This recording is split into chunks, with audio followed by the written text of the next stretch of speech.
you can condense this, and it's like a little bit of a shortcut. So instead of writing all this Megillah thing here, you can look at the last noble gas and use the last noble gas to make a shortcut. So the last noble gas before lithium is helium. Helium has 1s2 as its electron configuration. So you can see all the stuff between helium and neon has 1s2. So I can just write helium and get rid of 1s2, so I don't have to keep writing 1s2. So that's not much of a shortcut, but when you're dealing with stuff like neon, neon has this electron configuration.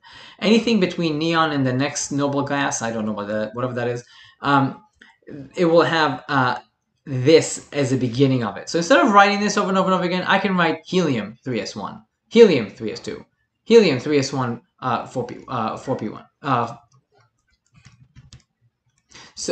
So the condensed configuration would look like this. So beryllium is like this, but it's right after helium. So I'm just gonna get rid of 1s2, which is helium, and write helium 2s2. Sodium is like this, but it goes right after neon, so I'm gonna write neon 3s1. Gold is right after xenon, so instead of writing all this stuff before that, it's gonna be xenon, and then this stuff is just for gold. Okay. Now, one more thing. We talk about valence electrons a whole lot. The valence electrons is just the stuff that's at the very end. So 2s2, I have two valence electrons for beryllium. Sodium has 1. Gold would have 2. And if I look here, beryllium has 2. Lithium has 1. But boron has 1.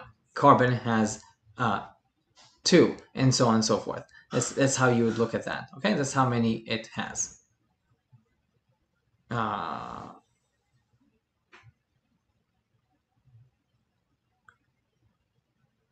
That is incorrect. Let me just go back here. Sorry about that. The core electrons are the ones that are going to be represented by the gas, by the noble gas before. This will be the valence electron. So this has 2, this has 1. Gold would actually have all this as its possible valencies. Here, for example, carbon, it would have 4 valence electrons, not 2. Because 1s2 is the condensed stuff, the helium. The 2 shell is its valence shell, and it would have up to 4 electrons as its valence electrons. Nitrogen would have 5, boron would have 3, beryllium would have 2, and lithium would have 1. Okay, you can look at the periodic table to cheat, and you would notice that if you look at the group 2A, for example, they all would look like noble gas 2s2, noble gas 3s2, noble gas 4s2. They all have the s2 attached to themselves. They all have 2 electrons in the s orbitals as their valence electrons. Okay, and that explains why they all act similarly. They all have very similar configurations for their electrons. All right, and if you look at the periodic table, it is divided as this is the S block. All of these guys will be 1s1, 2s1, 3s1, 4s1, 5s1, 6s1, 7s1, okay? These will all be what we just showed you, 2s2, 3s2, 4s2, 5s2, and so on and so forth. These would all have 3d1s, d1s, 3d1, 4d1, 5d1, 6d1, and so on and so forth. This is the P block. These will all end with 2p1, 3p1, 4p1, 5p1, and so on and so forth. Right? And you can look at this, and it will also tell you exactly how to do the electron configuration. It just fills itself as well. So there's many ways of doing the electron configuration, and it just ends up being all the same stuff. All right. Let's talk lastly about exceptions, because everything has exceptions, just like English. If I have 1 mouse, it's 2 mice. But if I have 1 house, I don't have 2 mice, right? And this is a really cool joke.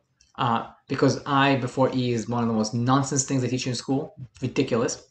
So I want to show you 2 notable exceptions, and I want you to know them. And I'll explain one of them at length here. So let's look at chromium. Chromium, if you were to follow the rules we just set out, you would see that it would be argon, whatever that is, all the way up to argon. And then it's 3d5, 4s1. Meaning it would look like this.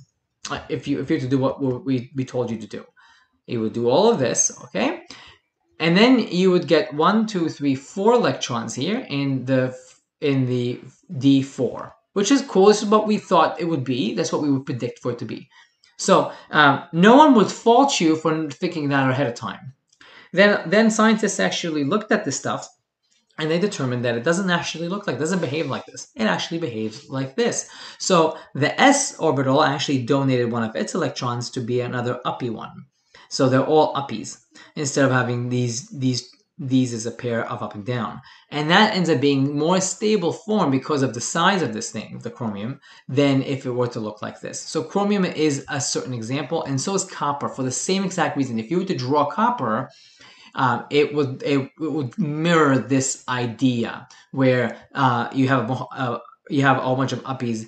Well, you have the s orbital having one up rather than having the d orbital be unfilled. This one filled its d orbital, which is more unstable than having the s orbital unfilled. So these two examples, commit them to memory so we can discuss them at length.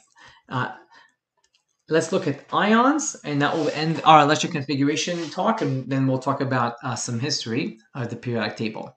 Okay, so what's the electron configuration for the iron 2+ ion? Well, iron by itself, not the ion, the iron metal has 26 electrons, so it would have this configuration.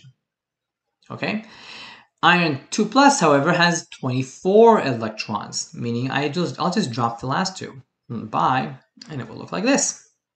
Okay, so it would look like this. Similarly, sodium has this configuration. Sodium plus has this configuration. So you can see why sodium wants to lose its electron. It would look like a noble gas.